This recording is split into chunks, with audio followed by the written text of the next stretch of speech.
When my granddad began riding a bike in London in about 1900, homosexuality was illegal. Women didn't have the vote. White supremacy was normal, and motorists had begun hating cyclists. Today, only one of these four illiberal attitudes is widespread, so it was a pleasure to hear Jeremy Vine answering questions about cycling from the London Assembly's Transport Committee in February 2018. But anyway, I had, therefore, evidence for the police, and I had a video that I could upload. And I uploaded it, and it had about 15 million hits. And what was really interesting was on my Facebook page, I was just looking at it, the comments, about 3,000 comments underneath it. And 1,500 blame me for the whole incident. It's been through a court, we've had a judge look at it, we've had lawyers on it.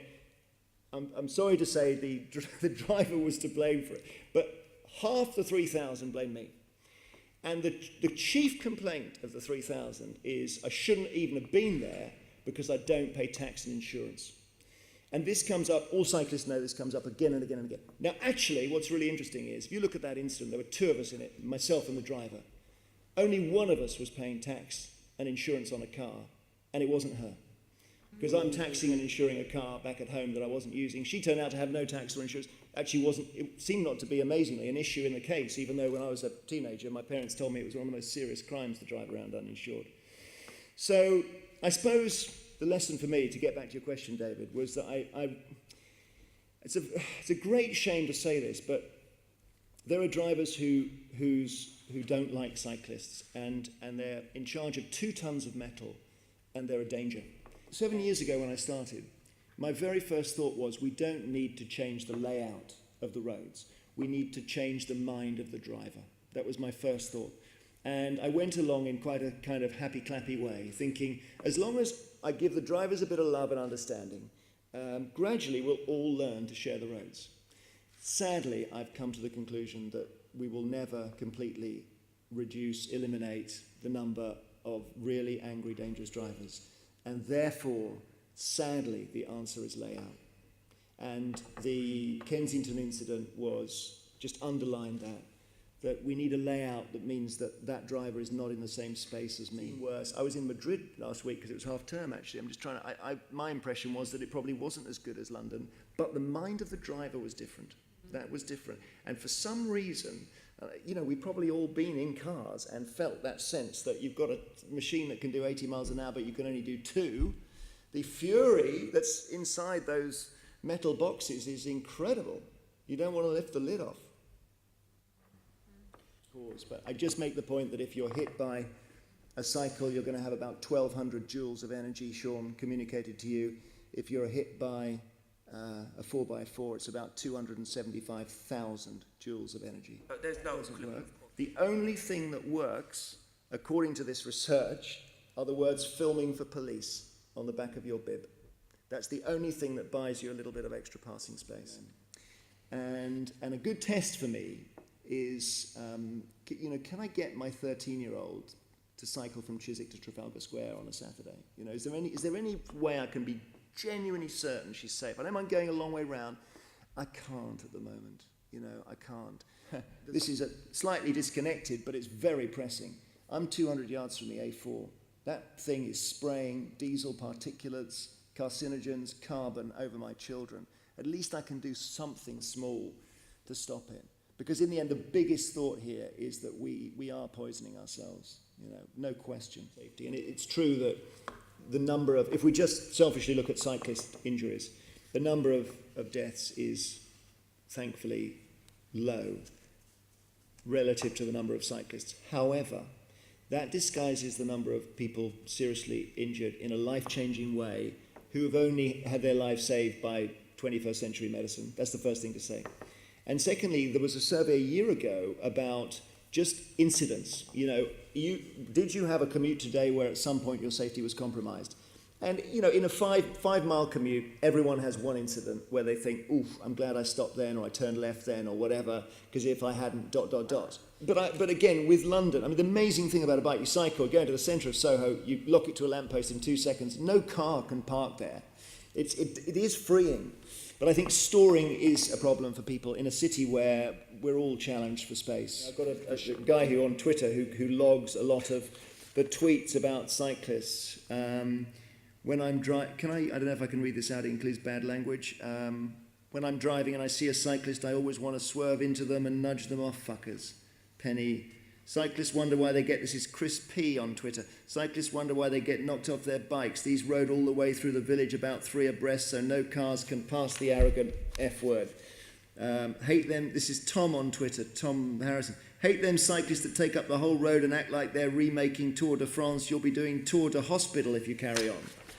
It just goes on. And this is just, he just sent me this morning because I said, can you send me some of these tweets? It is amazing how, where's this coming from? I don't understand where this hatred comes from. Emma Way tweets, definitely knocked a cyclist off his bike earlier. I have right of way. He doesn't even pay road tax. Hashtag bloody cyclists. I think one of the great things that's happened in the last few years is that segregated lane on Embankment. So we can all see at the absolute, if we want to get somewhere good, that's where we want to get. And I've seen pictures tweeted of very small children on that, which, you know, unthinkable years ago. Now, I know cab drivers and others were furious when it was all going. These things do cause ructions when they're built. But now, I was looking at the figures, apparently it takes up 1 lane of a 4-lane road and carries more traffic in rush hour than the other 3 lanes put together. That's the dream. It's a wonderful green city. While we're on parks, I mean, I do cycle every day through Hyde Park. And it's really fascinating. I don't know, I'd love to meet the people who run Hyde Park. So they've worked out that the park is being used as part of, I don't know if it's a super highway technically, but certainly it's a cycle path for people who go from the bottom left-hand corner to the top right, which is Marble Arch. And at some point they got upset because a cyclist was clocked doing 32 miles an hour. So they reacted with horror and they put speed bumps all the way through it. And my bike is a bit rickety, so now I'm going like that through Hyde Park.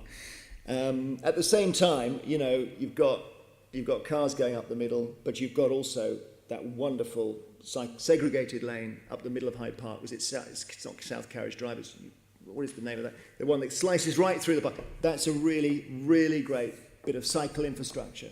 So I never know what to say about Hyde Park, what's going on Kensington Gardens, you know. Why close a path for 2 months to put in speed bumps? They then, I think, had so many complaints, they had to close it again, take them out and replace them. So if you're going to have compulsory helmet wearing for cyclists, you have to have compulsory helmet wearing for car passengers as well. In fact, somebody on Twitter has discovered that predominantly head injuries are caused by people who've been drinking beer, and therefore there should be a law saying if you drink beer you need to wear a helmet, etc. So and in fact I think the Twitter account is called something like helmets for beer drinkers. So the sort of obsession, if you cycle, is with a lot of it is with the space that cars give you as they pass. It's very intimidating when cars come really close. Some, I think, a minority do it because they just don't like cyclists being on the road, so they want to just worry you, you know, in the way that a dog worries sheep. I was thinking when I came here that we have got this CS9 issue in Chiswick, and what's happened is that the plans have been sort of dumped on Chiswick, and then everyone's been forced to fight over them, and it's a pretty unedifying sight. And the idea is that we get to some sort of consensus where everyone agrees a cycle route, and they then build it. That's never, ever going to happen. There was a church in Chiswick where they've actually been praying that it's going to be scrapped. So my thought is, in answer to your question, that where you don't have consensus, you have to lead. And that is the role of politicians. This world is moving away from carbon. You know, I mean, there's absolutely no question about it. You don't have to be sort of hippie type to realise that we cannot go on with the ownership of cars and the pollutants and so on, and this city just heaving with diesel. We can't do it. So it's irresistible, that. Totally irresistible. You know, and the danger, what's the biggest single danger to my kids, aged 11 and 13? You know, the newspapers would have me believe it's paedophiles. Actually, it's being hit by a car. That's the biggest single danger. Your question. I did write down what Sadiq Khan said. He said he was going to accelerate the progress we've made on cycling in London over the last few years He said he'd triple to 36 miles the extent of segregated lanes completed under Boris Johnson and would spend a record £154 million a year over the next 5 years. Unprecedented focus on walking and cycling. I don't know. The most I could say to you is I don't know whether that's happened. I don't know. I look around and I'm not sure it has, but maybe it has and I haven't seen it. Well, I think we have to go back to the amount of cycle infrastructure there is, and I think there's only segregated cycle space on between 2 and 3% of London's roads. So that's the figure I've seen. I'm open to be corrected, but if that is the case, they must be wrong. But I don't want to criticise Kensington Council. You should try cycling down Kensington High Street at some point and ask yourself why, in the richest borough maybe in the world, that high street is so horrendous. I don't understand it. It's 4 lanes of traffic. Who would vote for that in their shopping area? I don't know. And I don't know, I'm just baffled by it.